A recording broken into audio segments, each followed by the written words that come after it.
Hey everyone, I'm Jason from Trading Games. I'm Chris. And it's been a very, very busy summer here at Trading Games. And we haven't been keeping up with our videos. And there's a lot of reasons why, but we just kind of want to set the record straight. We've just been busy with life. Yeah. I went on vacation for a few weeks. We hired a new person, so if you watch our videos, Rob, welcome to Trading Games. He is a new full-timer that works with us now. And it takes a lot to train. Yeah. Train somebody new. So yeah, we've just been tired and busy, and I don't know, there's so much stuff that has happened over the past month and a half since the last time we did a video, which was before the signature. I don't know, there's just so much noise. I wanted to take some time to let stuff simmer down. Everyone was, talking anyway in the first place. Everybody knows, like let's just say, pretty much everybody watching this video knows all the news that goes on. We don't need to report the news and everything. But maybe for some new people who are watching Trading Games videos for the first time and they've caught us, on the algorithm, and they've captured us here. We do videos and we talk about lots of different subjects about video games. So if you're ever wondering, like, how do I get into grading video games? What games do I grade? How do I sell them? How do I just do business with a video game store? That's the kind of stuff we talk about in all our videos. Yep. So if you go through the history of our videos, like if you found this one first, a lot of those questions can be answered right there. In our videos, we're pretty clear. We made a lot of videos that were really to the point about how to sell them, how to decide what to grade. So definitely dig through those old videos. Hit that like, subscribe button while you're there, because we do make a lot of content. We plan on still making lots of content like this. It's well received and comments are great, and we actually like doing it a lot. Yeah, I mean, it's fun for us, and kind of like you said, it's interesting to watch as these markets evolve and a lot of the stuff that we talk about. It'll be really cool to continue to go back on this throughout time and see how much things are different. So I really like that aspect too. But yeah, we get a lot of questions in later videos of things that we've already answered, and not saying we don't mind repeating ourselves with that stuff. We do. It's still relevant, and you kind of have to do that. But just, we do have a lot of different videos focusing on different things. So. Yep, just so everybody knows, wanted to bring that up. And, like we also said, there's been a lot of stuff happening this summer. This is exactly why we're making these videos, because it is awesome. It is amazing what's happening in this video game industry, and we're real excited to talk about it. And we don't need a deep dive into it, but, the number one thing is, until tomorrow. Yeah.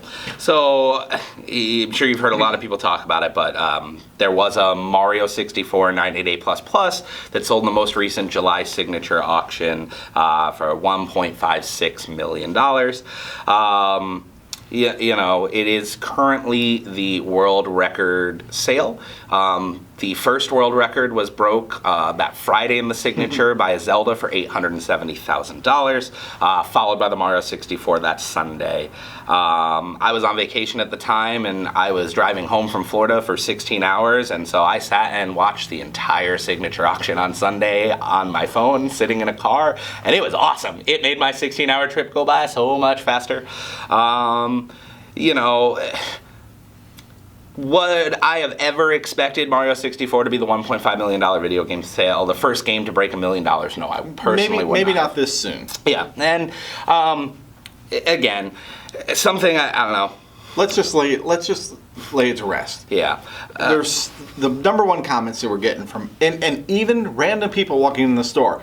This is nothing but a money laundering scheme, and we see it on other YouTubers and their comments too, and there's so much disbelief that this hobby is not going in this direction. It's like they just kind of need a thunk upside the head. Like it's so public that that's not what's happening. Yeah. It's uninformed people. No, well, and again, people are really adamantly passionate about this, and I understand that, but I don't know, the money laundering comment gets me more than anything else because, like, genuinely... Really gets me. If you think that if you were part of a bunch of illegal activity and you thought the smartest way to launder your money would be to take your illegal money, move it into a bank account, and then have a documented bank transaction that was publicized on all news media outlets across the country at over $1.5 million, you sound more like a Badger than a Walter White to me, and I would encourage you to stay away from illegal activity. But that's just my 2 cents on that. And for fun fact, I mean, it's public knowledge. So the same owner of both the Zelda and the Mario owned both those games. His name is Wade. Congratulations to Wade. He's a nice guy. I've spoken with him a handful of times, and he's putting a lot of that money away for his family and their colleges and kids. And congratulations. Yep. I mean that full-heartedly. Like, what else? Let's go in order. Wata got bought out. Correct. I mean, let's say it's a bought out. It's just they got absorbed or bought out or bought into, whatever you want to call it, into. So the week before the signature auction, Collectors Universe had purchased Golden Auction House, and then shortly thereafter, they also purchased Wata Games. This is the same parent company that owns PSA, which is one of the largest card grading companies. Again, some of the reasons we didn't want to talk about a lot of this stuff is I wanted to wait for more information to come out so I could speak confidently and eloquently on what some of this stuff means as far as I perceive it and I have been informed or communicated with just through being involved in this community.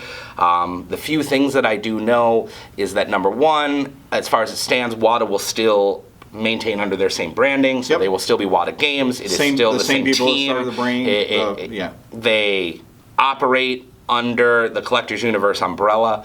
I hear a lot of people going, okay, well, now that Golden Auctions, which is one of the largest sports memorabilia auction houses, so everyone talks about Heritage and Wata and stuff like that, but Golden is one of the largest sports collectibles auction houses. They are owned by the same financial institution of investors. That is where they draw the line with each other, besides working in the same space. As far as I understand, Golden, which will be bringing their video game auction and their first one to market very soon, I believe that it will launch at the end of August and then it will actually end in September. They have come out and said, at least from what I have been communicated to, that their number one goal is to work with the co-signer, and they will also be offering VGA. So I think a lot of people think like, oh, look at this, they're owned by the same company, this is more of this and that. You've heard us say on this channel many a times, like, it drives me crazy when people say that Wata and Heritage work with each other in these kind of ways. It's all hyperbolic speculation. But Golden will be offering more than just Wata services. I'm sure it will help that they have a good working relationship with one another. I am interested to see what Golden brings. I'm excited. There is a lot of things that are happening in this higher end market, and it should be a really interesting next few years. Wata said they were going to be moving their operations to the California location. Yep. And that's about all we know at this point. They haven't announced anything else. They've actually been really quiet kind of about it because I'm sure they're super busy. Mm-hmm. I guess just real quick, just on the side of transparency, let's just talk about our current Wata experience. I don't think Wata has experienced this much of a delay in returning games yet to date. I agree. Not necessarily it's a bad thing.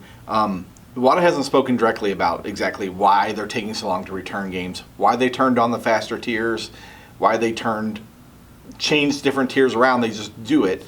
And they are really far behind. People are speaking out kind of on Wata's behalf, but we don't know how true it is. That there's supply problems from shipping ports being backed up to them moving and a couple different things that we just don't know what's true. Sorry, the only thing we can speak about is that they are experiencing some very long delays right now in returning submissions, that they're out of their ability to case the games and return them. So, I mean, that's just us being transparent. Yep. That we're never,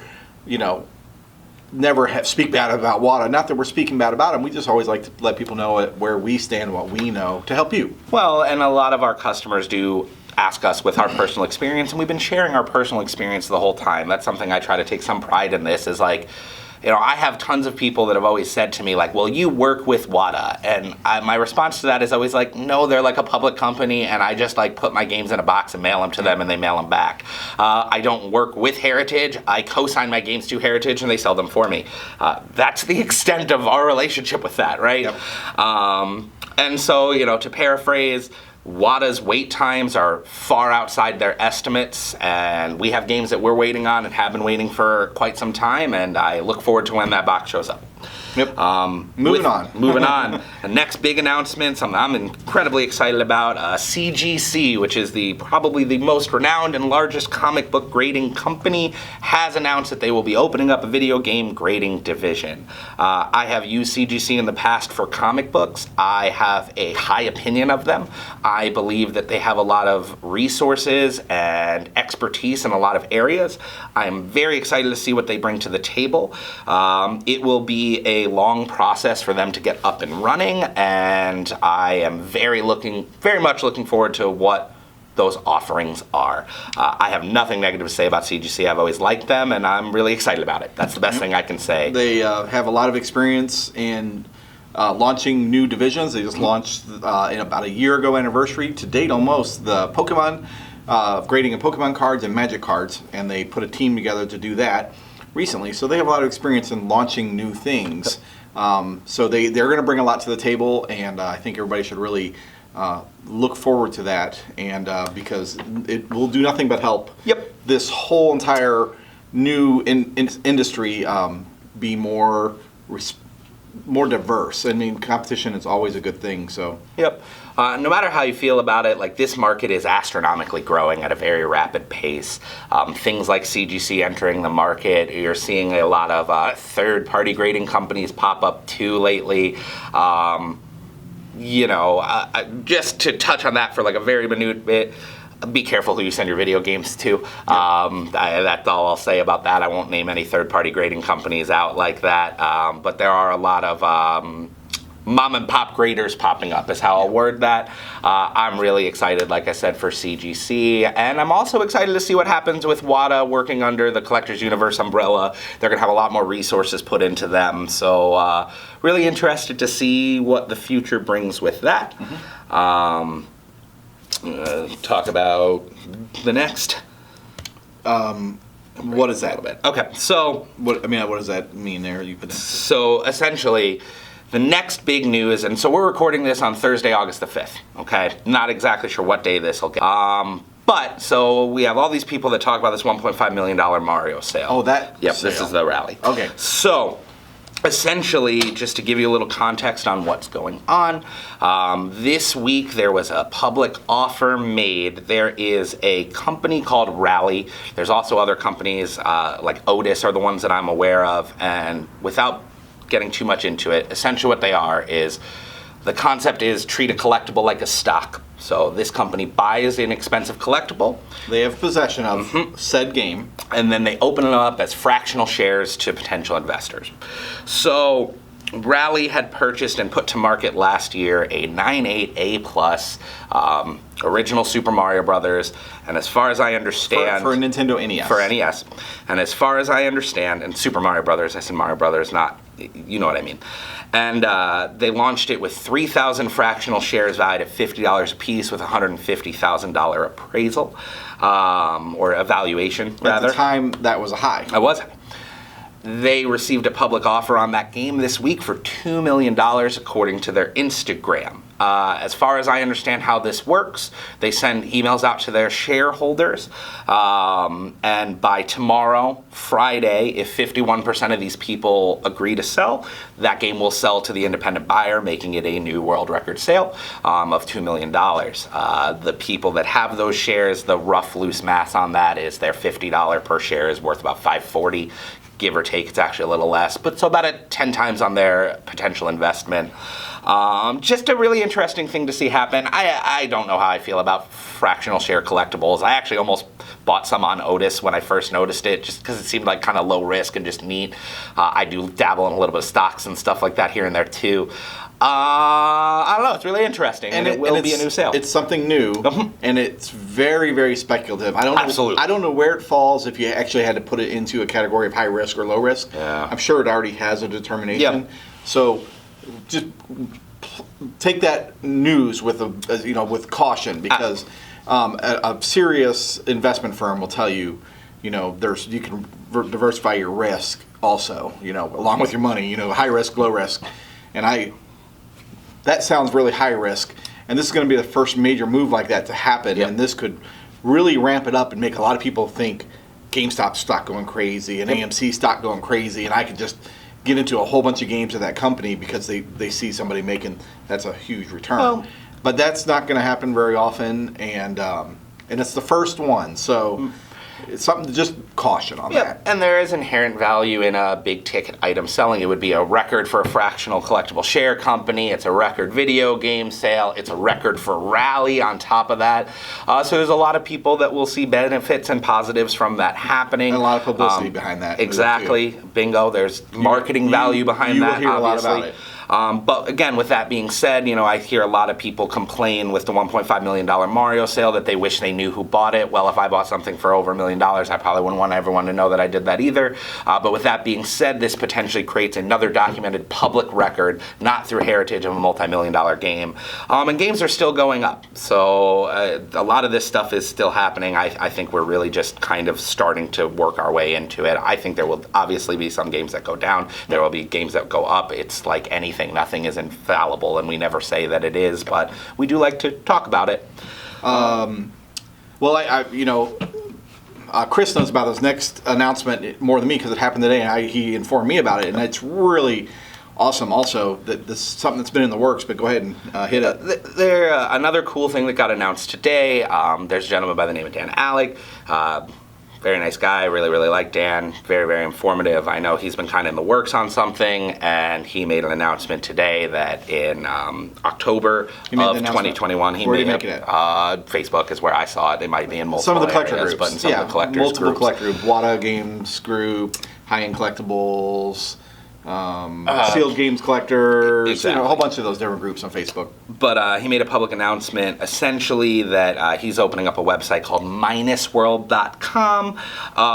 The general idea is that it's a third-party marketplace for people to be able to sell and distribute their own high-end games in a safe and educated environment.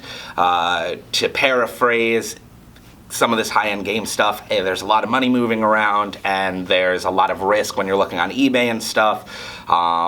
He has an interesting vision of what's to come, and it is very much in its infantile stages. Dan does a lot of work with different video game artists and stuff like that, so they plan on doing art print commissions and things like that, which is pretty awesome. There's even potentially will be a bounty system, so if I'm looking for a specific high-end game, you can offer bounties to help find it. But the general idea is when games aren't selling at auction houses, this is a really good opportunity for people that are trying to find this really hard to find game that they can't find to have the opportunity to do it in a safe space. Theoretically, I could list a game that I have for sale on this. I do not have to ship it off to anyone, and if someone agrees to buy it through this third-party platform, then I will directly send it to the seller. I just want to wish Dan luck. I mean, it's a cool idea. I've listened to him talk about building this for a little while now, and it looks like it's about to kind of move forward. The date he announced was October the 15th, and I know, your good friend Quentin has been helping him with some stuff and things like that. Yeah, they have some cool, basically cardboard boxes that are designed to ship graded games in and stuff like that. All this really comes down to, when we talk about all this stuff, is this market is growing still, and it is changing every single day, and there's really cool stuff happening. We spend way too much time talking about it all day long. Yep. And we're busy, so And we try, that's the goal of our videos, right? Is that, we do spend a lot of time researching this stuff and learning on it. And that's why we can just off the cuff just do this, It's all we talk about all day long. All of our videos are completely unscripted and us just talking, right? Other than 6 points. I wrote 6 bullet points of, don't forget to talk about that, right? So this is just our natural conversations and the way that we talk throughout the day, and we just try to share that stuff with you. There's no agenda behind it, nothing like that, other than we like it. We both do this unpaid, after hours of work, for fun. So we try to get content out as regularly as possible. We appreciate you being patient with us and understanding, and I just need to stress that there is no agenda on delay in content or anything like that, other than just our own personal time restrictions and being normal human beings that have lives and have other things to do. We just want to provide this to our customers, our friends, and the community as we continue to learn, and we just try to share as much as possible. And have a good time doing it. So make sure you don't forget tradinggames.com. That's really our only benefit, is we get drive some people to the website. We sell lots of video games. So, and that's about basically what it's all about. Other than that, we there's so much going on. So we have more things to talk about already. But so we can make a relatively video within a certain amount of time. We'll talk about next week some things that are going on, and we'll have this sale hopefully done or not done, and elaborate on more stuff. So thanks for watching. All right. Hit that like and subscribe button. Thank you. This video was brought to you by Dollar Shave Club. No, just kidding. Yeah, right. All right. Thanks, guys. Bye. Have a good day.